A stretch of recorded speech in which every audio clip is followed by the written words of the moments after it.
2 Rois, chapitre 10. Il y avait dans Samarie 70 fils d'Akab. Jéhu écrivit des lettres qu'il envoya à Samarie, aux chefs de Jizréel, aux anciens et aux gouverneurs des enfants d'Akab. Il y était dit: Maintenant, quand cette lettre vous sera parvenue, puisque vous avez avec vous les fils de votre maître, avec vous les chars et les chevaux, une ville forte et les armes, voyez lequel des fils de votre maître est le meilleur et convient le mieux. Mettez-le sur le trône de son père et combattez pour la maison de votre maître. Ils eurent une très grande peur et ils dirent: Voici, 2 rois n'ont pu lui résister. Comment résisterions-nous? Et le chef de la maison, le chef de la ville, les anciens et les gouverneurs des enfants envoyèrent dire à Jéhu: Nous sommes tes serviteurs, et nous ferons tout ce que tu nous diras. Nous n'établirons personne roi. Fais ce qui te semble bon. Jéhu leur écrivit une seconde lettre où il était dit: Si vous êtes à moi, et si vous obéissez à ma voix, prenez les têtes de ces hommes, fils de votre maître, et venez auprès de moi demain à cette heure à Jizréel. Or, les 70 fils du roi étaient chez les grands de la ville qui les élevaient. Quand la lettre leur fut parvenue, ils prirent les fils du roi et ils égorgèrent ces 70 hommes. Puis ils mirent leurs têtes dans des corbeilles et les envoyèrent à Jéhu, à Jizréel. Le messager vient l'en informer en disant: Ils ont apporté les têtes des fils du roi. Et il dit: Mettez-les en 2 tas à l'entrée de la porte jusqu'au matin. Le matin, il sortit et se présentant à tout le peuple, il dit: Vous êtes justes. Voici, moi, j'ai conspiré contre mon maître et je l'ai tué. Mais qui a frappé tout ceci? Sachez donc qu'il ne tombera rien à terre de la parole de l'Éternel, de la parole que l'Éternel a prononcée contre la maison d'Akab. L'Éternel accomplit ce qu'il a déclaré par son serviteur Élie. Et Jéhu frappa tous ceux qui restaient de la maison d'Akab à Jizréel, tous ses grands, ses familiers et ses ministres, sans en laisser échapper un seul. Puis il se leva et partit pour aller à Samarie. Arrivé à une maison de réunion des bergers sur le chemin, Jéhu trouva les frères d'Akazia, roi de Juda, et il dit: Qui êtes-vous? Ils répondirent: Nous sommes les frères d'Akazia, et nous descendons pour saluer les fils du roi et les fils de la reine. Jéhu dit: Saisissez-les vivants. Et ils les saisirent vivants, et les égorgèrent au nombre de 42 à la citerne de la maison de réunion.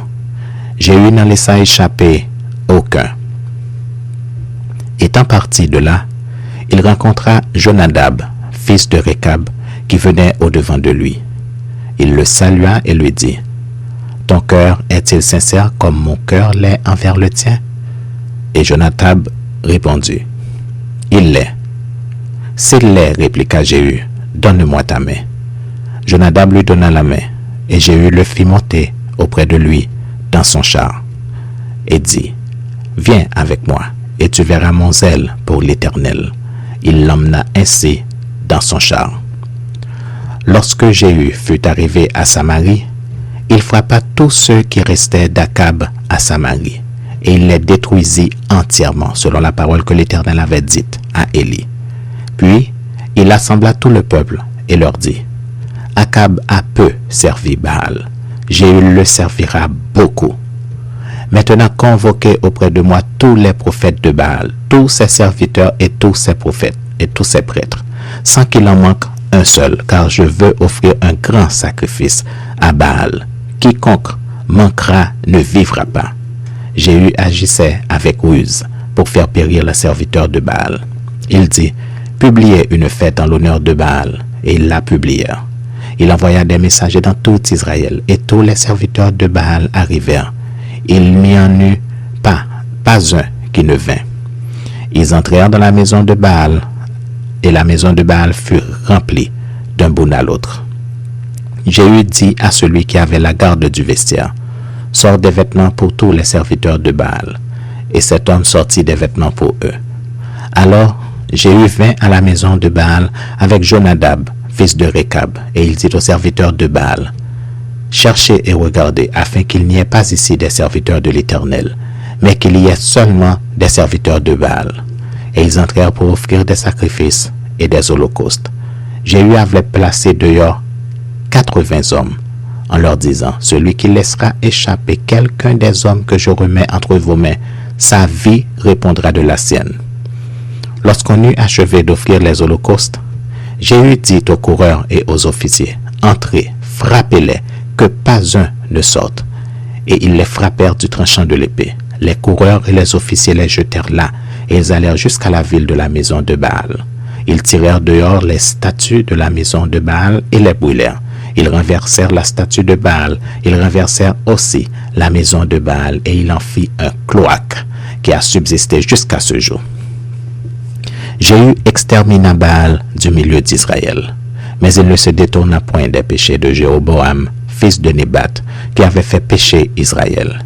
Il n'abandonna point les veaux d'or qui étaient à Béthel et à Dan. L'Éternel dit à Jéhu, « Parce que tu as bien exécuté ce qui était droit à mes yeux et que tu as fait à la maison d'Akab tout ce qui était conforme à ma volonté, tes fils jusqu'à la 4e génération seront assis sur le trône d'Israël. » Toutefois, Jéhu ne prit point garde à marcher de tout son cœur dans la loi de l'Éternel, le Dieu d'Israël, et il ne se détourna point des péchés que Jéroboam avait fait commettre à Israël. Dans ce temps-là, l'Éternel commença à entamer le territoire d'Israël, et Hazaël les bâtit sur toute la frontière d'Israël.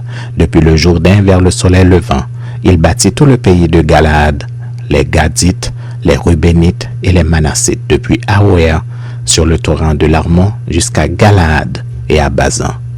Le reste des actions de Jéhu, tout ce qu'il a fait et tous ses exploits, cela n'est-il pas écrit dans le livre des chroniques des rois d'Israël? Jéhu se coucha avec ses pères et on l'enterra à Samarie. Et Joachaz, son fils, régna à sa place. Jéhu avait régné 28 ans sur Israël à Samarie.